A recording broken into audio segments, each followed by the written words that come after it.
আসসালামু আলাইকুম প্রিয় শিক্ষার্থীবৃন্দ, আশা করি তোমরা যে যেখানে আছো সবাই ভালো আছো, সুস্থ আছো। আজকের অনলাইন ক্লাসে তোমাদেরকে স্বাগত জানাচ্ছি। আমি আবুল্লাহ সুলতানা, প্রভাষক আইসিটি, আদ্রা আব্দুল গফুর জয়নাল আবেদীন আলিম মাদ্রাসা, সরিষাবাড়ি, জামালপুর। এই ভিডিও শুরু থেকে শেষ পর্যন্ত তোমরা আমার সঙ্গে থাকবে, এটা আমি আশা করছি। আজকে আমি তোমাদের যে টপিকটা নিয়ে পড়তে যাচ্ছি সেটি তোমাদের পাঠ্য বইয়ের অধ্যায় 6 ডেটাবেস ম্যানেজমেন্ট সিস্টেম নিয়ে কিছু বেসিক কনসেপ্ট অর্থাৎ আইটেম নিয়ে আলোচনা করতে যাচ্ছি। প্রথমে ডেটাবেস ম্যানেজমেন্ট সিস্টেমে যে যে বিষয়গুলো চলে আসছে তোমাদের সামনে সেটা হচ্ছে data, information, database management, file system. Database ম্যানেজমেন্টের মধ্যে কি পার্থক্যগুলো হচ্ছে, ডেটাবেস ম্যানেজমেন্টের ব্যবহার এবং কোন কোন ক্ষেত্রে আমরা এটা কাজে লাগাতে পারি সেই বিষয়ে সংক্ষিপ্ত ধারণা আজকে আমি তোমাদের দিব। পরবর্তী ক্লাসগুলোতে, ধারাবাহিক ক্লাসগুলোতে আমি এই বিষয়ে বিস্তারিত আলোচনা করব।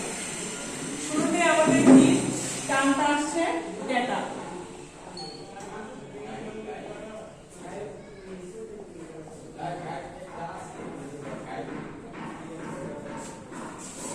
তোমরা এর আগে অনেক অধ্যায়ে বা অনলাইনে অথবা বিভিন্ন ওয়েবসাইটে ডেটা সম্পর্কে জেনেছো, অনেক ধরনের ডেফিনেশন, সংজ্ঞা, উদাহরণ আছে। কিন্তু আজকে আমি যে ডেটা সম্পর্কে তোমাদেরকে বলবো সেটা ডেটাবেস ম্যানেজমেন্ট সিস্টেমের উপর বেসিস করে এটার সংজ্ঞাটা আমি দিব তোমাদেরকে। অর্থাৎ নর্মাল ডেটার সাথে ডেটাবেস ম্যানেজমেন্ট সিস্টেমের যে ডেটা, এটা সামান্য কিছু পার্থক্য রয়েছে। নর্মালি তোমরা জানো ডেটা বলতে কি বোঝায়, কোনো ফ্যাক্ট বা ঘটনা বা উপাত্ত। কিন্তু এখানে ডেটাবেস ম্যানেজমেন্ট সিস্টেমের ক্ষেত্রে ডেটা বলতে আমরা বুঝি টেক্সট, হতে পারে সেটা ইমেজ, হতে পারে ভিডিও। তোমরা আমাকে দেখতে পাচ্ছ, এটা এক ধরনের ডেটা। অডিও, নাম্বার হতে পারে, এগুলোকে আমরা কি বলবো, ডেটা বলবো। তার মানে কি এই ডেটাগুলা সবগুলা আমার ডেটাবেস ম্যানেজমেন্ট সিস্টেমের সাথে রিলেটেড। ডেটাবেস ম্যানেজমেন্ট সিস্টেমের ডেটাকে আমরা আবার কয়েকটা ভাগ করতে পারি। যেমন এখানে টেক্সট, নাম্বার, এগুলো হচ্ছে নিউমেরিক ডাটা, এবং ইমেজ, ভিডিও, অডিও হচ্ছে সব মাল্টিমিডিয়া ডাটা। মাল্টিমিডিয়া ডাটা অথবা তোমাদের বইয়ে সেটা নন নিউমেরিক হিসেবেও পরিচিত।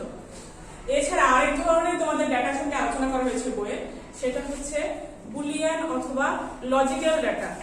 সেটা সম্পর্কে আমরা আগে পড়েছি, তো এখন সেটা আলোচনা করতে যাচ্ছি না।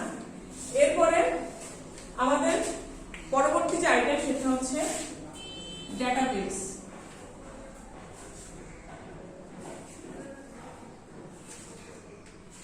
ডেটাবেসে দুইটা জিনিস আছে, একটা হচ্ছে ডেটা, আরেকটি হচ্ছে বেস।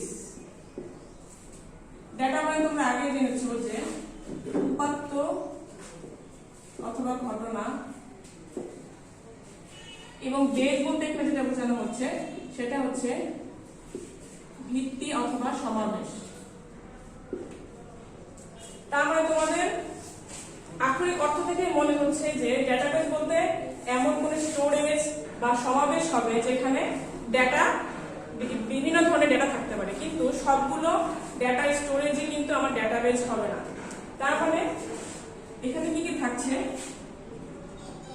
সমাবেশ। কিসের সমাবেশ থাকবে, একই ধরনের সম্পর্কযুক্ত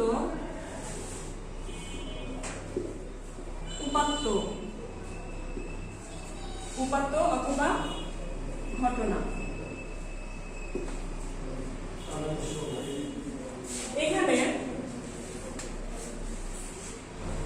এখানে কি বলা হচ্ছে, একই ধরনের উপাত্ত বা ঘটনা। যদি আমরা একটা ছক দেখি, যেমন মনে করে এখানে আছে কারো বয়স দেওয়া আছে 30 বছর, কারো অ্যাড্রেস দেওয়া আছে, রোড নাম্বার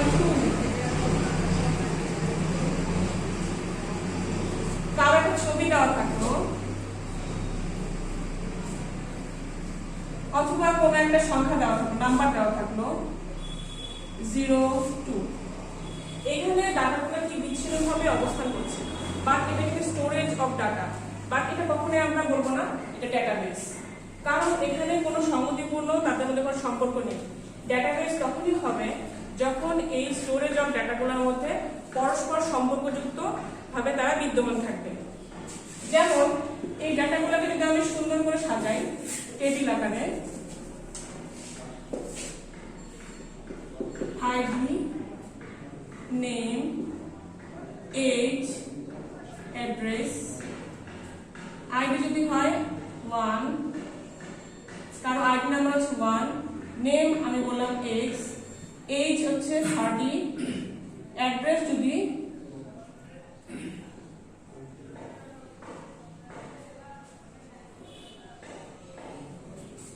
রোড নাম্বার 2, তখন আমি কি বুঝবো যে এখানে কোনো একজনের ইনফরমেশন সুন্দর করে লিপিবদ্ধ করা আছে বা সারিবদ্ধ করা আছে, এবং সেটা কি নির্দেশ করতেছে, একজন এন্টিটি বা অবজেক্টকে সুন্দর করে নির্দেশ করছে। তখন আমরা বলবো কি যে এটা হচ্ছে একটা ডেটাবেস, ডেটাবেসের টেবিল। তার মানে আমরা কি বলতেছি যে ডেটাবেসটা হচ্ছে সমাবেশ হবে একই ধরনের সম্পর্কিত উপাত্ত বা ঘটনা, কিন্তু সেটা কি নির্দেশ করবে, সেটা নির্দেশ করবে কোনো একটি বাস্তব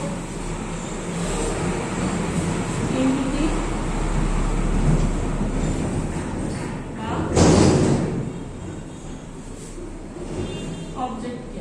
এখানে কিন্তু নতুন নতুন আরেকগুলো টার্ম আসছে, একটা হচ্ছে এন্টিটি আর একটা হচ্ছে অবজেক্ট। তার মানে আমরা আরেকবার বলি, ডেটাবেস বলতে কি বোঝানো হচ্ছে, এখানে সমাবেশ হবে, কিরকম সমাবেশ, একই ধরনের কতগুলো উপাত্ত বা ঘটনা যেটা নির্দেশ করবে কোন একটি বাস্তব এন্টিটি বা অবজেক্টকে। তার মানে বোঝা যাচ্ছে ডেটাবেস সম্পূর্ণরূপে এন্টিটি বা অবজেক্টের উপর নির্ভরশীল। যদি এন্টিটি বা অবজেক্টের কোনো পরিবর্তন আসে অবশ্যই সেটা ডেটাবেসে রিফ্লেক্ট হবে। যদি এখানে কারো বয়স 30 থেকে 40 হয়ে যায় তখন আমরা এখানে আপডেট করব 40 হলে, তখন এই ডেটাবেসে সম্পূর্ণরূপে যেখানে যেখানে এই এন্টিটিটা বিদ্যমান থাকবে সেখানে সেখানে তার বয়সটা অটোমেটিক্যালি 40 হয়ে যাবে। তার মানে সম্পূর্ণরূপে ডেটাবেসটা তার এন্টিটির উপর নির্ভরশীল।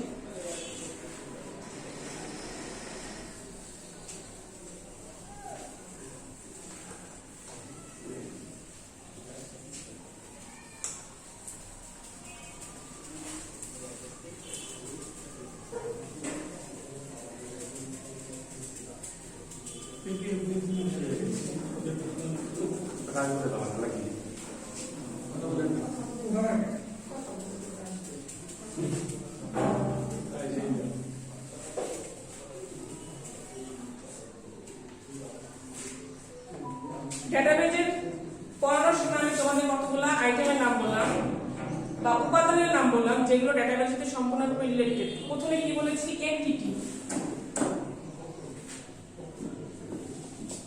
এন্টিটি অথবা অবজেক্ট।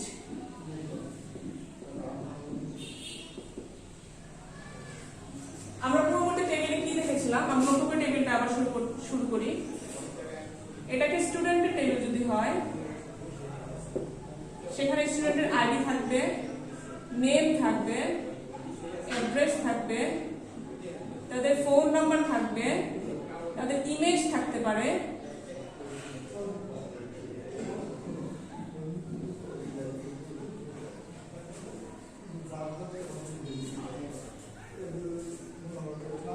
আমি এখানে তিনটে স্টুডেন্টকে র্যান্ডমলি আমি অ্যাড করছি, এক্স ওয়াই জে। অ্যাড্রেস আমি ধরলাম road number 2, road number 3, road number 4, phone number 012, এটা র্যান্ডম নাম্বার। ইমেজ আমি এখানে অ্যাড করে দিলাম। এখানে কতগুলো ডেটা সমাবেশ হয়েছে আমরা দেখতে পাচ্ছি, কিন্তু সবগুলো কি প্রত্যেকটা ইন্ডিভিজুয়াল ডেটা আমাদের মধ্যে কি আছে, একটা সম্পর্ক যুক্ত আছে। কি করতেছে, তারা একটা এন্টিটিকে অ্যাড্রেস করতেছে এবং সবগুলো এন্টিটি মিলে কি হচ্ছে একটা এন্টিটি, সেটা আমরা রিপ্রেজেন্ট করতে পারছি। এখন এন্টিটি অবজেক্ট বা কোনটা, এখানে স্টুডেন্টটা হচ্ছে একটা এন্টিটি, কারণ এর কতগুলো কি আছে গুণগত বৈশিষ্ট্য বা মান আছে যেগুলো কি একটা ডেটা, এবং সবগুলো মিলে কি হচ্ছে আমার ডেটাবেস তৈরি করছে। কম্পিউটারের মাধ্যমে যদি আমি ডেটাবেসকে রিপ্রেজেন্ট করতে চাই তখন এভাবে টেবিল অথবা টেবিলের মাধ্যমে আমরা রিপ্রেজেন্ট করতে পারি, যেখানে কতগুলো রেকর্ড থাকবে, কতগুলো ফাইল থাকবে এবং কতগুলো ফিল্ড থাকবে।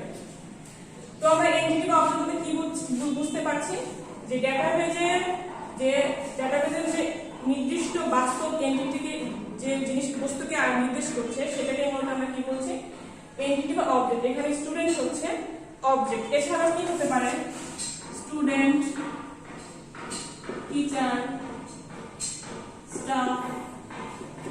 যদি কোনো আমরা স্কুলের ওয়েবসাইটে ঢুকি তখন আমরা দেখতে পাবো বিভিন্ন ফ্যাকাল্টি ওয়াইজ স্টুডেন্ট থাকে, তাদের টিচার থাকে, তাদের স্টাফ থাকে এবং সাবজেক্ট ওয়াইজ অনেকগুলো কি থাকে ট্যাব থাকে। তার মানে এগুলো প্রত্যেকটাতে কি আছে তাদের স্টোরেজ অফ ডেটা আছে এবং সেগুলোর মধ্যে কি প্রত্যেকে একটা সাথে একটা রিলেটেড, তাদের মধ্যে সম্পর্ক রয়েছে। তখন আমরা সেটা কি বলবো ডেটাবেস সিস্টেম বলবো। এখানে স্টুডেন্ট, টিচার, স্টাফ প্রত্যেকটি হচ্ছে আমার এন্টিটি, যাদের কিছু নিজস্ব বৈশিষ্ট্য থাকে যার মাধ্যমে তাকে আলাদা করা যায়। এই নিজস্ব গুণ বা বৈশিষ্ট্যকে আমরা বলবো কম্পিউটারের ভাষায় অ্যাট্রিবিউট।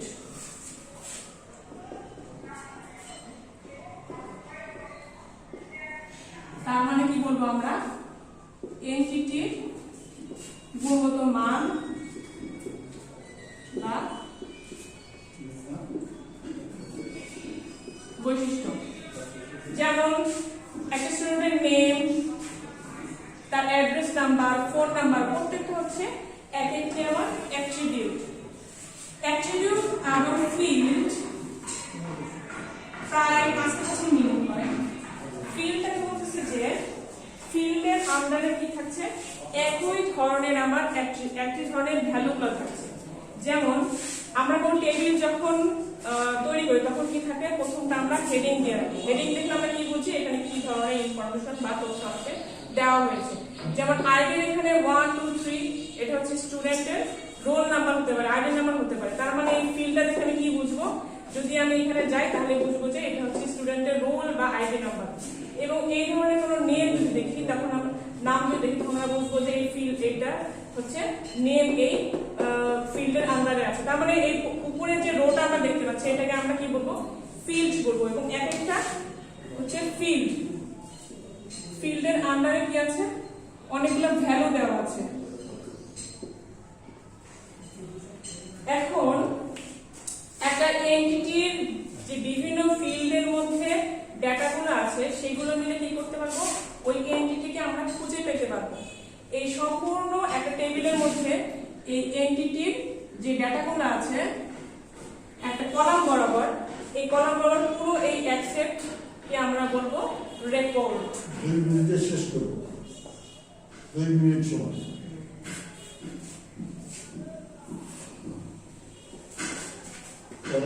আব্দুল সালাম এখন তোমাদের মনে হতে পারে যে নিউজ পেপার কেন আমাদের ডেটাবেস করতে পারে না, কারণ নিউজ পেপারে আমাদের কি থাকে দৈনন্দিন বিভিন্ন খবর থাকে, বিভিন্ন ধরনের ছবি থাকে, বিভিন্ন ধরনের ডেটা থাকে। তো আমরা কি বলতে পারি নিউজ পেপারের ডেটাবেস, কিন্তু এটা কখনোই আমার ডেটাবেস হবে না। কারণ নিউজ পেপারে আমার কি নেই, আমার রিয়েল এন্টিটির অনুপস্থিতি আছে। রিয়েল এন্টিটির অনুপস্থিতি থাকার কারণে এটা ডেটাবেস হবে না, কারণ ডেটাবেস সম্পূর্ণ নির্ভরশীল হচ্ছে রিয়েল এন্টিটির উপরে। কাজে আমাদের রিয়েল ওয়ার্ল্ড এন্টিটি থাকলেই তখন আমরা বলতে পারবো সেখানে ডেটাবেস উপস্থিত। কারণ রিয়েল এন্টিটির মধ্যে আপডেট, ডিলিট, তার আপডেট, ডিলিট, ইনসার্ট এই বিষয়গুলো থাকে, কিন্তু নিউজ পেপারে এই ধরনের কোনো সুবিধা আমাদের নেই, যার কারণে আমরা এইভাবে নিউজ পেপারটাকে ডেটাবেস থেকে আলাদা করতে পারি।